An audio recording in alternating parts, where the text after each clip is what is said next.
each time you switch between tools.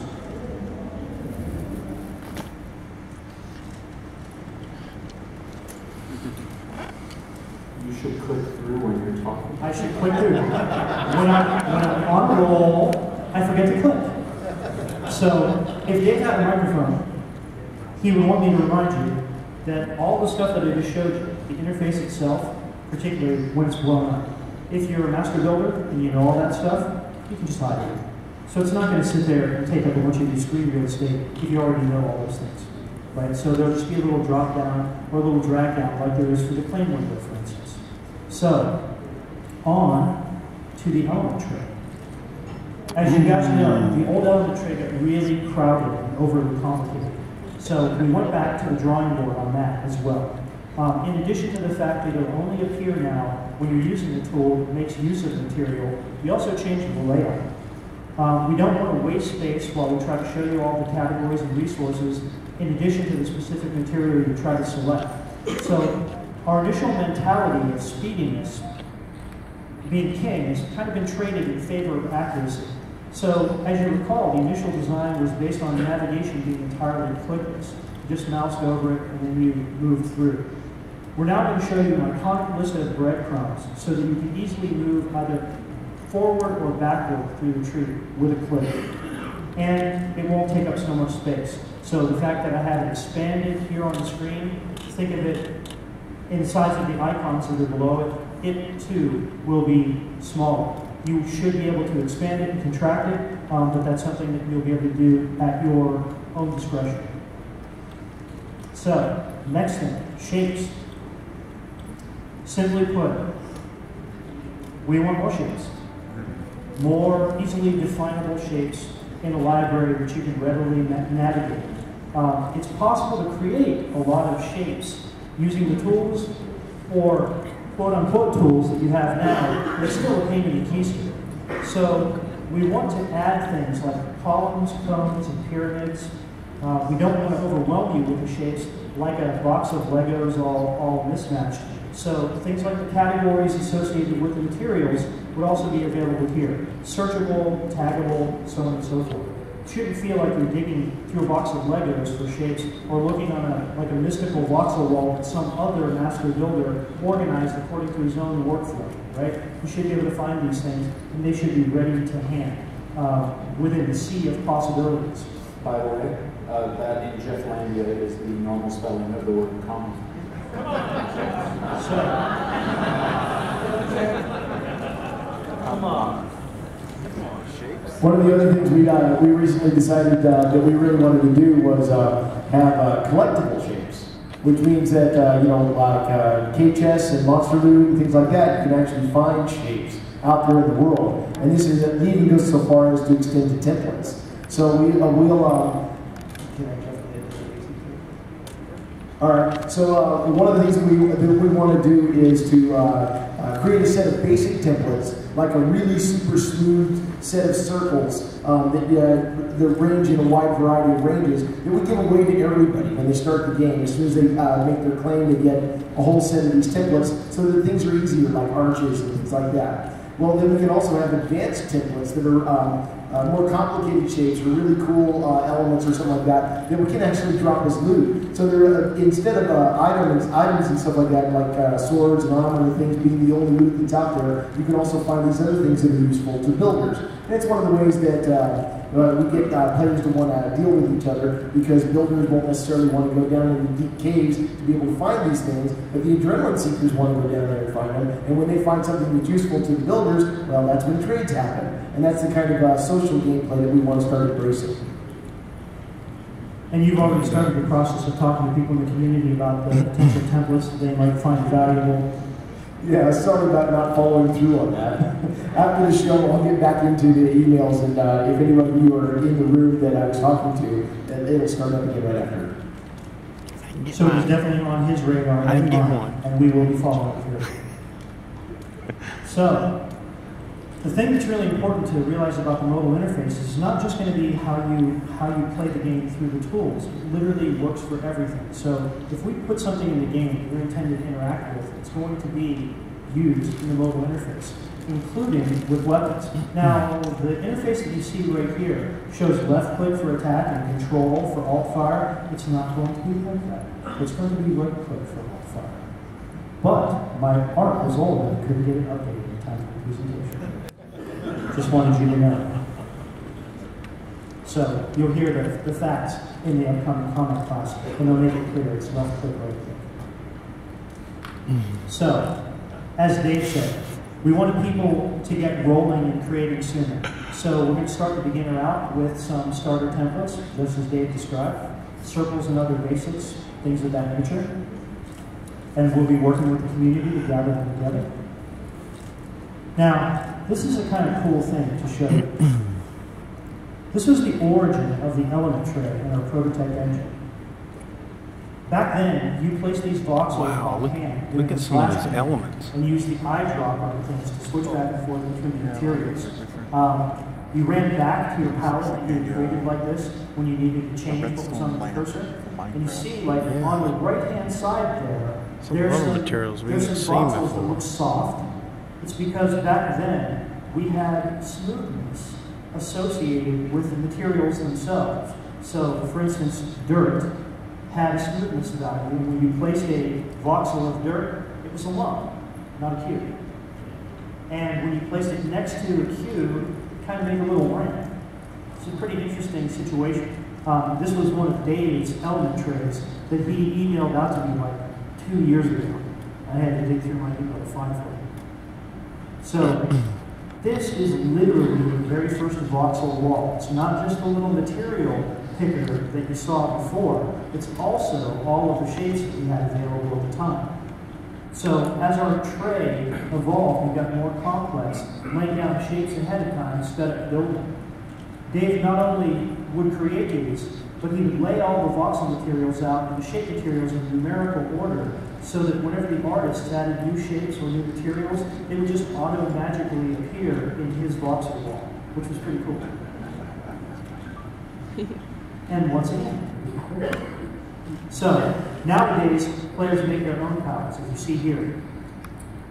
One of the things we want to do with the new interface is include that sort of functionality. So as I showed you the shape picker and the material picker, so also what I'd like you to have a palette that you're able to create, allowing you to gather props, materials, and shapes all together in one palette that you can name and save off, call up whenever you need it. So if you're doing a Dark Elf build, or a Terran build, or a Dwarf build, or you're working with organic materials, you have different palettes saved off accordingly. And you just open them up, and they're there either on the side of your interface or right above your hotbar for you to do exactly what that builder wanted to do when he created that palette.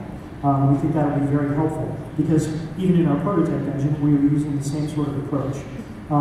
Expect that to happen in the future. In addition, based on our efforts in the workshop and our existing plans, we know that you guys need more materials, more colors. You need various colors of marble. You need lapis. You need malachite, so on and so forth. I just wanted you to know that between crafting and harvesting, we are aware that you're going to want to have a full spectrum of the different requisite colors and materials so that you can continue to use your imagination and build all the stuff that is humanly possible. All that stuff is either going to be surfaced through the workshop or as part of our existing plans in the future. And we know that something that people have been requesting a lot are fabrics. That request has not gone ignored. I wanted to call it out specifically because it's so clear. The message is received. You guys need fabrics. The days of the Rubicite ottoman have got to go away. And my favorite, the sapphire bedspread. The stucco sail. It's time to move on. You guys need Ooh. So, Wow. Frozen. No, not frozen. No, it's glass. So beyond stone, bricks, and wood, and all the stuff that we know you need, special materials are highly desirable. Stuff like glass. That is, I think, a landmark that somebody selected, one of our programmers selected and turned to glass. Transparent materials, just added. Started with glass. On the way are Oh. ice, ice blocks, and I left this in. There's always room even in a screenshot for Joe. There you go, guys. That's true. But I left it in here for a very important reason, because I wanted you to think about the potential of having materials of various colors, transparencies, what have you, for use in your builds, right? It's not, for me, to dictate the extent and limits of your imagination. I know that if given a transparent deep blue material and a spectrum of similar materials, that you guys will find use for that stuff. So, it's on the list. So, props. We interact with you guys in one of two ways, primarily right now, in determining how to create new props for the game. One of those is the prop list on Reddit, where we take our internal list that Emily helped compile, and we add to it the props that players have upvoted and posted their ideas about, and made suggestions and kibitzed back and forth on. And I'd like to say that it's not just me, but in our experience with our other games that have housing systems, EQ1 and EQ2, we've learned already so much from you guys about what you want, that you have already been helping us build this game before you even knew it. Very true. The other path that we get this information from is our workshop forums, where players suggest props or request props that they know will help them create a cooler build for whatever race is being focused on at the time, whether it's a competition or just part of a regular workshop. We've gotten great suggestions from both of these avenues. We've already seen a lot of cool props here in the keynote. Things like the movers, elevators, platforms, flingers, and teleporters. But there are more prop types that I just wanted to mention that, just to let you know that we're aware of them and we've been thinking about them and you've requested them. So, things like editable signs that you can attach text and create more for your builds. Locking doors so you can keep out the riffraff. Stay off my plane, stay out of my tower. Don't touch my S. So, the other thing that I wanted you to think about, and again, this talks to the content creator of the future. Consider the potential of interactive props like the movers and platforming props that you've seen so far, like the flinger we've debuted here at SOE Live. Imagine the power of those items when you start putting them in dungeons and track gameplay. It's that sort of interactive prop that will have a significant effect on moment-to-moment gameplay in Landmark and EverQuest Next. And this is the very tip of that iceberg, what you see here. So, one of the most important things that we're going to talk about today is the game system props. Going forward, all PvP and PvE game controls that exist in Landmark and EQN are going to be accessed and edited through the placement and use of those game system props. This makes the system very familiar and straightforward to builders. So what you learn today, or 2 weeks when these are released, will be relevant to you throughout your career as a content creator. The system is designed with the future in mind. Storybricks content is going to be controlled and interacted with using those game system props, so the future AI capabilities of the game are already taken into account in this plan. And this is the avenue through which it will be accessed. The feature will be a key part of the gateway to game content manipulation and creation in Landmark and EQN. Liquids. So, as you guys know, we're trying to create a fully featured dynamic world. So, recently we introduced oceans and swimming. That was the first pass of liquids in our world. The second pass was placeable water blocks. Third phase is going to be underwater biome that matches all the stuff in various kinds. So you have plants and materials to make a realistic underwater organic scene. And next, beyond that, will be rivers, streams, and lakes that actually integrate with the landmark geometry for a much more rich and believable geography of the world. And as you can imagine, all that stuff is going to be necessary as we build NORAD. Now, to learn about the steps beyond, you're very interested in what the additional phase of water will be, like dynamic water, dynamic flowing water. I want you to join us in the tech panel, because Steve is going to talk about that stuff and he's going to show you that stuff as well. And very exciting. That's at 4 o'clock today. Yes. So I'll be there. please be there if you're interested. This is going to be awesome. So, we know you guys are going to need to make terrain. Oh, that's sweet. Editing terrain and landmark is a must-have.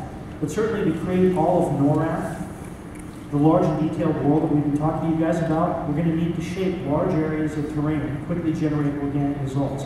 They might include the ability to do things like flatten, we need to level a hill to place a home or a castle, average out terrain, which is very useful for creating roads in any sort of organic situation, and a tennis ball or ball tool to push and pull terrain, to raise and lower, so that you can quickly create like streams, riverbeds, and mountains.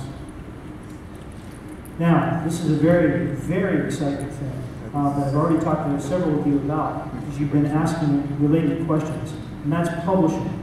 We know that you guys want to see things looking better at a distance, and we know that you want to build bigger things. To accomplish this, there will eventually be a publishing process that results in a better level of detail at distance, so that you can see things farther away at a higher fidelity than you can right now. And so, This one. Yes. now, it has multiple potential benefits. Things like mobs, monsters, NPCs being able to cheaply path around your creations. So if you want to have guards, if you want to place content, things of that nature. The approach is also important so you can see those things like large city features, like what we have in the screenshot here at a distance. We know that you guys want that stuff and we know that you need it. We want it too. One thing that I wanted to be clear about was that the process isn't going to change how you work on your creations in the game today. They're going to look no different than they do today. They'll be assembled, they're going to behave no differently than they do today until you publish and we process them, at which point in time they will look better. No more difficult, nothing more to it than that. Just look better from farther away. And that should allow us to do things like create larger pieces of geometry like the one you see in the screenshot. So, and now we're going, awesome.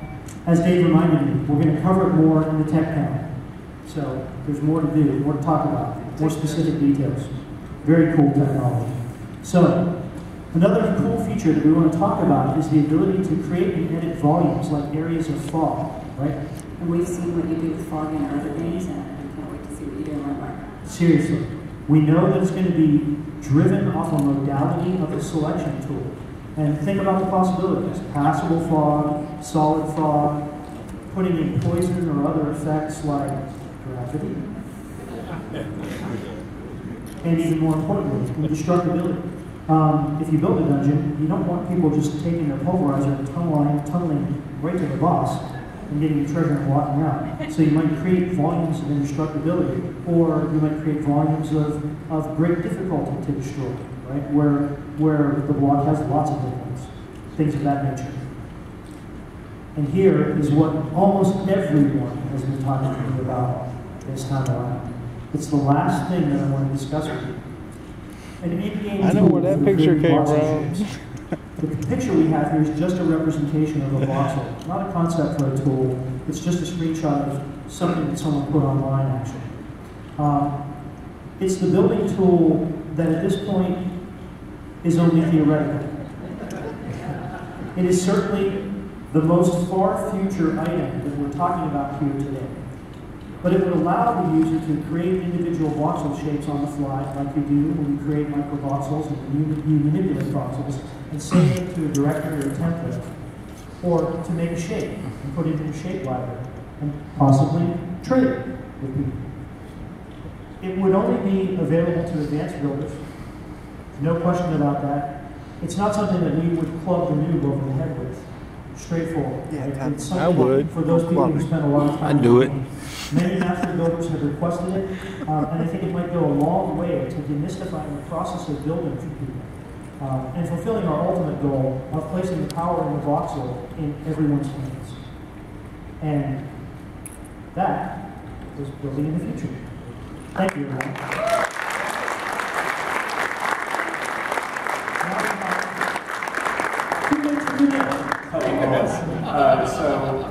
Normally we do the Q&A here, but we literally have 2 minutes until the panel's going to be over, so we need a couple of minutes to let people that want to go to other panels. But I know you guys are going to stay here for the next panel that we're doing, which is fiction and lore for EQM. But there's 2 minutes left, so please, on Sunday we have a Q&A for Landmark. If you have questions from this, come to that and ask them, or find us in the hallways and ask questions. We'd be glad to answer. By all means, find us in the hallways. If you have additional ideas, feedback, comments, that's what we're here for. Yeah, and sorry for the technical problems we had at the beginning, but we've got them worked out. So the next one will start up on time. Thank you all for your patience. Thanks, everybody.